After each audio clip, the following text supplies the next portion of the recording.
France Inter.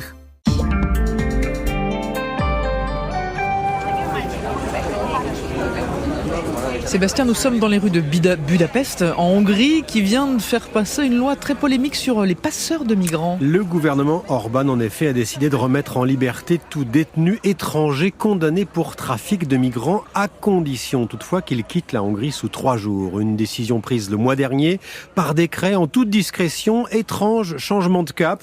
Jusqu'ici, la Hongrie montrait plutôt les muscles sur les questions migratoires. Là, elle envoie le message totalement inverse. Les passeurs n'auront désormais plus à craindre les prisons magyars. Folytatjuk a ma reggelt. Szakértők szerint fokozódik az Európára nehezedő migrációs Comme le nyomás. dit ce présentateur de la télévision publique hongroise totalement aux ordres du gouvernement, si Orban prend cette décision, c'est dans le but d'abaisser la surpopulation carcérale et de faire des économies. Les prisons hébergent, selon les chiffres des autorités, plus de 2000 trafiquants de 73 pays différents et qui représentent à eux seuls plus de 10% de la population carcérale. Leur détention coûte trop cher, les prisons sont surchargés, explique le gouvernement hongrois. Cette décision va donc complètement à rebours de toute la politique d'Orban depuis près de 10 ans.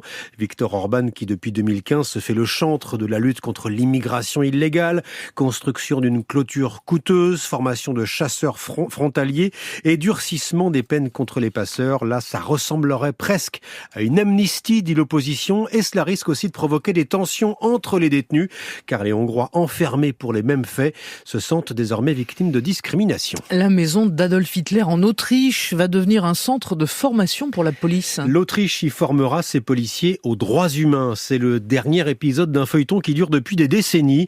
Que faire de cette maison située dans la ville de Braunau-sur-Inn, près de la frontière allemande, dans laquelle Hitler est né en 1889, mais dans laquelle il n'a vécu que quelques mois.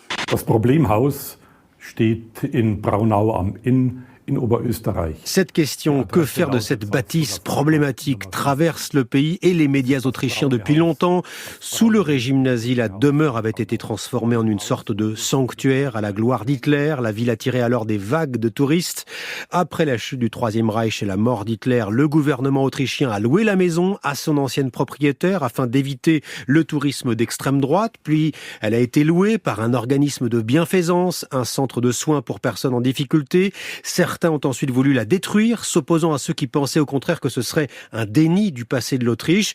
Et finalement, en 2016, le gouvernement autrichien a donc adopté une loi permettant de racheter la maison, plus de 800 000 €. 3 ans plus tard, le ministère de l'Intérieur annonçait son intention de transformer cette maison du XVIIe siècle en poste de police. Et enfin, donc dernière étape, transformer ce poste en centre de formation des forces de l'ordre aux droits humains. Les travaux de construction devraient commencer à l'automne prochain. Et puis, Sébastien, rien à voir, le concert de Beyoncé à Londres, les concerts vont déplacer des dizaines de familles de sans-abri. Oui, le Renaissance World Tour de Beyoncé posera ses valises en Angleterre du 29 mai au 4 juin prochain, mais ces quelques jours de tournée tombent très mal pour quelques dizaines de familles. Des sans-abri vont en effet devoir quitter l'hôtel Travelodge au nord de Londres parce que leurs chambres ont été réservées par les fans de la chanteuse américaine. The International Artist of the Year is Beyoncé.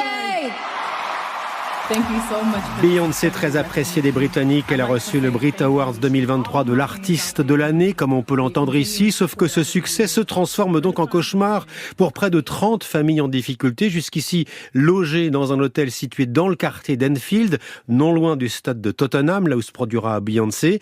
Le conseil municipal local louait environ 200 chambres pour ces familles, soit les 2/3 de l'hôtel, mais la réservation prend fin dans quelques jours et le conseil municipal a oublié de réserver les chambres pour le mois qui vient. Les chambres ont donc été libres, rapidement louées par des fans de Beyoncé. Le conseil municipal local qui s'engage de son côté à reloger les familles en question, un déménagement parfois à 1 heure de leur hôtel actuel. Merci Sébastien Legénie. On se retrouve bien sûr demain.